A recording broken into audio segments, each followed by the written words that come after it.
हाय दोस्तों, Photoshop basic tutorial का चौथा पार्ट लेकर मैं फिर से हाजिर हूँ मेरे चैनल सेज टीचिंग में। इस पार्ट में हम टूल्स और उसके कुछ इम्पोर्टेंट्स जानेंगे। इस वीडियो को शुरू करने से पहले मैं आप लोगों को ये बता दूं कि हम इसमें ज़्यादातर काम शॉर्टकट की से करेंगे, क्योंकि हम जितना शॉर्टकट की जान जाएंगे उतना ही फोटोशॉप हमारे लिए आसान बन जाएगा। तो चलिए फिर शुरू करते हैं आज की वीडियो। सबसे पहले हम न्यू फाइल ले लेते हैं। ये मैंने कीबोर्ड से कंट्रोल एन प्रेस करा तो मेरे सामने न्यू फाइल लेने का ऑप्शन आ चुका है। मैं यहाँ ओके पर क्लिक करता हूँ या कीबोर्ड से एंटर प्रेस कर देता हूँ तो मेरे सामने ये न्यू फाइल ओपन हो चुकी है। अब मैं न्यू फाइल लेना आपको बार बार नहीं बताऊंगा, इसके लिए आप मेरी पुरानी वीडियो देख सकते हैं कि न्यू फाइल हम कैसे लेते हैं। अब हम यहाँ लेफ्ट साइड में रेक्टेंगल टूल पर क्लिक करते हैं तो हमें यहाँ 4 ऑप्शन दिखाई देते हैं। अब हम यहाँ सबसे पहला टूल रेक्टेंगुलर मार्की टूल को सेलेक्ट करते हैं और इसके बारे में कुछ बात जान लेते हैं। सबसे पहले हम यहाँ प्रॉपर्टी बार में देखते हैं तो हमें कुछ ऑप्शन नजर आते हैं। तो मैंने यहाँ पर पहला ऑप्शन जो सेलेक्ट है मैं इसको ही सेलेक्ट रखकर यहाँ पर एक रेक्टेंगुलर बनाता हूँ। ये मेरा रेक्टेंगल बन चुका है। अब इसके बाद मैं यहाँ पर दूसरा रेक्टेंगुलर बनाता हूँ तो आप देख पा रहे हैं कि पहला रेक्टेंगल हट चुका है।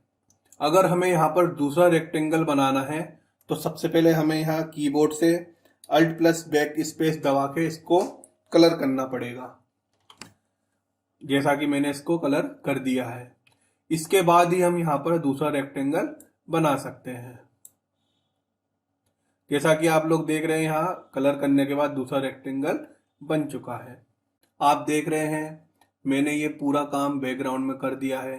कीबोर्ड से इसको अंडू कर देता हूँ। अंडू करने के लिए हम कीबोर्ड से कंट्रोल अल्ट और जेड को प्रेस करेंगे तो ये हमारे सिलेक्शन हटते चले जाएंगे, ये अंडू होता चला जाएगा। हम फिर से हमारी बैकग्राउंड लेयर पे आ चुके हैं।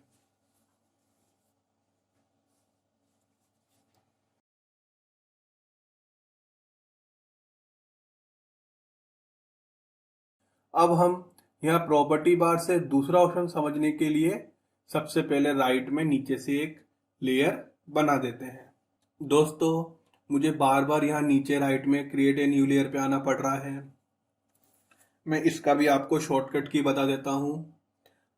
कीबोर्ड से जब हम कंट्रोल प्लस जे को प्रेस करते हैं तो यहाँ पर न्यू लेयर बन जाती है। जैसा कि मैंने ये कंट्रोल प्लस जे प्रेस किया तो यहाँ पर न्यू लेयर बन गई। मैंने यहाँ पर क्लिक नहीं किया।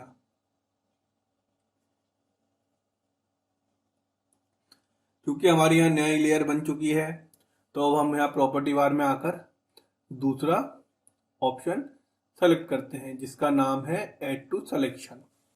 और अब हम यहाँ पर मार्की टूल हमारा यहाँ पर पहले से सेलेक्ट है तो हम यहाँ पर एक रेक्टेंगल बना लेते हैं। यहाँ पर एक रेक्टेंगल बन गया है। अब देखते हैं हम हमारे इस ऑप्शन से क्या होता है। तो अब हम यहाँ पर एक दूसरा रेक्टेंगल बनाते हैं।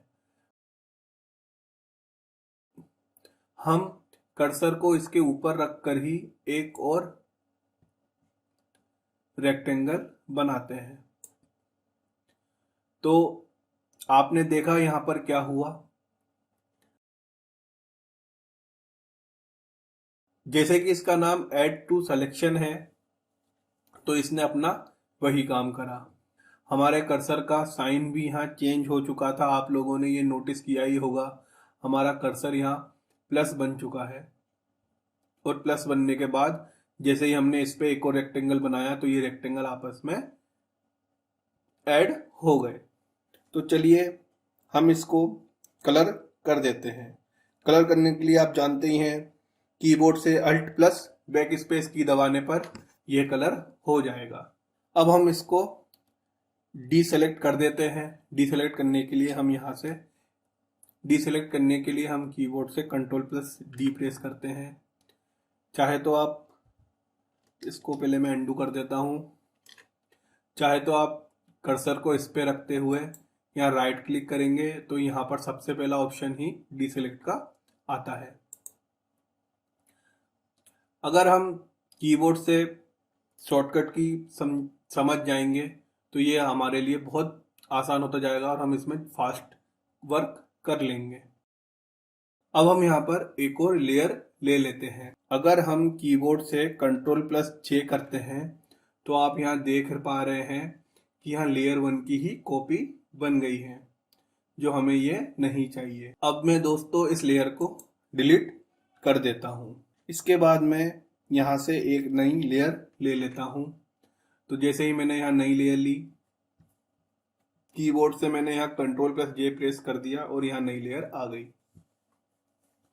इसके बाद मैं प्रॉपर्टी बार के दूसरे ऑप्शन पे जाता हूँ तो यहाँ पर मुझे दिखता है सब्ट्रैक्ट फ्रॉम सिलेक्शन। सब्ट्रैक्ट का मतलब आप लोग जानते ही हैं, घटाना, कम करना, माइनस करना।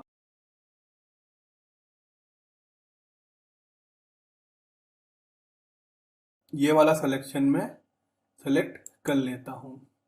ये सिलेक्शन मेरा सेलेक्ट हो चुका है। अब मैं यहाँ से दोबारा एक और शेप बनाता हूँ। ये मैंने एक शेप यहाँ बना दिया है, बड़ा सा रेक्टेंगल बनाता हूँ। अब आपने हमारा कर्सर नोटिस किया है, हमारे कर्सर का साइन माइनस में बदल चुका है। पहले यहाँ पर एक छोटा सा प्लस आ रहा था, अब यहाँ पर छोटा सा माइनस आ रहा है। तो हमारा रेक्टेंगुलर मार्किंग टूल सेलेक्ट है, तो अब हम यहाँ पर एक दूसरा रेक्टेंगल बनाते हैं। जैसा कि हमने पहले इसी के ऊपर बनाया था, तो हम फिर से इसी के ऊपर ही हमारा एक और रेक्टेंगल बनाते हैं। तो जैसे ही मैंने यहाँ पर रेक्टेंगल बनाया तो उतना शेप उसने माइनस कर दिया। मैं फिर से यहाँ पर एक और रेक्टेंगल बनाता हूँ, छोटा सा एक रेक्टेंगल बनाता हूँ। जितना भी हम इस सिलेक्शन के ऊपर बनाएंगे, ये दूसरा सिलेक्शन उसको माइनस कर देगा। अगर आप चाहे तो इसको भी आप Alt plus backspace press कर कलर दे सकते हैं। फिर मैं इसको कंट्रोल प्लस डी से डीसेलेक्ट कर देता हूँ और कंट्रोल प्लस टी प्रेस करके इस शेप को ट्रांसफॉर्म करता हूँ। तो मैं कीबोर्ड से कंट्रोल प्लस टी प्रेस कर देता हूँ। आप देख रहे हो यहाँ पर ट्रांसफॉर्म करने का ऑप्शन आ चुका है, क्योंकि ये हमारा पूरा लेयर 1 पे बना है, इसलिए ये पूरा इसने लेयर 1 को ट्रांसफॉर्म करने के लिए ऑप्शन आया है। तो मैं यहाँ से शिफ्ट के साथ यहाँ पर शिफ्ट प्रेस करता हूँ कीबोर्ड पर और यहाँ ऊपर से इसको नीचे लेके आता हूँ। तो आप देख ही रहे होंगे, ये हमारी लेयर छोटी हो रही है, ये हमारी लेयर बड़ी हो रही है। इसको मैं यहाँ पे उठा के इसको सेंटर में रख देता हूँ। तो आप जितना हम यहाँ वर्क कर रहे हैं उतना ही वर्क हमें यहाँ पर थंबनेल में भी दिख रहा है। इसके बाद मैंने कीबोर्ड से एंटर प्रेस कर दिया। जैसा कि दोस्तों आपने देखा, कंट्रोल टी का यूज़ मैं किसी भी बने हुए ऑब्जेक्ट को छोटा या बड़े करने के लिए कर रहा हूँ। आप कभी भी यहाँ कोई फोटो एडिट करने के लिए लाएंगे या उसमें कुछ करेक्शन करने के लिए लाएंगे, तो उसको भी आप कंट्रोल टी के साथ छोटा या बड़ा कर सकते हैं। तो चलिए वीडियो में आगे चलते हैं। मैं इस लेयर को डिलीट कर देता हूँ और मैं यहाँ से एक न्यू लेयर ले लेता हूँ। अब हम यहाँ पर एक रेक्टेंगल बना लेते हैं। इसके बाद हम यहाँ ऊपर प्रॉपर्टी बार में चलते हैं और हमारा जो चौथा ऑप्शन है इंटरसेक्ट विद सिलेक्शन, इसको हम सेलेक्ट कर लेते हैं। ये मैंने यहाँ सेलेक्ट कर लिया है। अब हमें यहाँ पर हमारा कर्सर दिख रहा है, जो कि प्लस के बाद माइनस में हुआ और माइनस के बाद अब मल्टीप्लाई में चेंज हो चुका है। तो हमें ये ध्यान रखना है कि हमने जो भी यहाँ पर शेप बनाया है, इमेज हमने एडिट किया है या कुछ भी हमने डिजाइनिंग की है, तो हमें उसमें जितना भी एरिया चाहिए हम उसी एरिया के ऊपर उसको सेलेक्ट करेंगे तो हमें उतना एरिया हमें मिल जाएगा। जैसे मैं यहाँ पर ये रेक्टेंगल बनाता हूँ, तो देखा आपने जो मेरे बाहर का एरिया था वो दोनों तरफ से हट चुका है और मुझे इतना इतना मेरा रेक्टेंगल मिला है। तो हमने यहाँ पर रेक्टेंगुलर मार्की टूल के सारे ऑप्शन समझे। अब मैं अपने राइट में आकर यहाँ पर ये लेयर भी हटा देता हूँ। लेयर हटाने के बाद मैं यहाँ पर एक न्यू लेयर ओपन करता हूँ और उसके बाद मैं यहाँ पर आकर राइट क्लिक करके दूसरा ऑप्शन इलिप्टिकल मार्की टूल को सेलेक्ट कर लेता हूँ। ये मेरा यहाँ पर सेलेक्ट हो चुका है। अगर आपने नोटिस किया तो प्रॉपर्टी बार में इसका भी सेम ऑप्शन है, बिल्कुल वही ऑप्शन आ रहा है। यहाँ पर भी ऐड टू सिलेक्शन है सेकंड ऑप्शन, फिर सब्ट्रैक्ट फ्रॉम सिलेक्शन और इंटरसेक्ट विथ सिलेक्शन। तो दोस्तों मैं यहाँ पर यही कहना चाहूँगा कि रेक्टेंगुलर मार्की टूल और इलिप्टिकल मार्की टूल दोनों की ही प्रॉपर्टी लगभग सेम है। तो मैं ये वाला टूल भी आपको यहाँ समझा देता हूँ, लेकिन मैं वीडियो को थोड़ी फास्ट फॉरवर्ड कर रहा हूँ क्योंकि मैं नहीं चाहता कि वीडियो बहुत लंबी बन जाए और आप लोग बोर होने लग जाओ। इसलिए मैं वीडियो को थोड़ी फास्ट कर देता हूँ, पर ये टूल भी आप लोग बहुत ही आसानी से समझ जाएंगे।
तो देखा आप लोगों ने, इसमें भी सेम प्रोसेस है, पर ये एक सर्कल शेप में यूज होता है। या हम ये भी कह सकते हैं कि ये सर्कल शेप को ऐड करने, सब्ट्रैक्ट करने में काम आता है। अगली वीडियो में मैं इसके बाकी टूल्स के बारे में बात करूंगा। तो आज की वीडियो में बस इतना ही। Please like my video, share with your friends and subscribe my channel Sage Teaching, and keep safe, keep healthy, and keep always smiling. Thank you. Bye. Take care.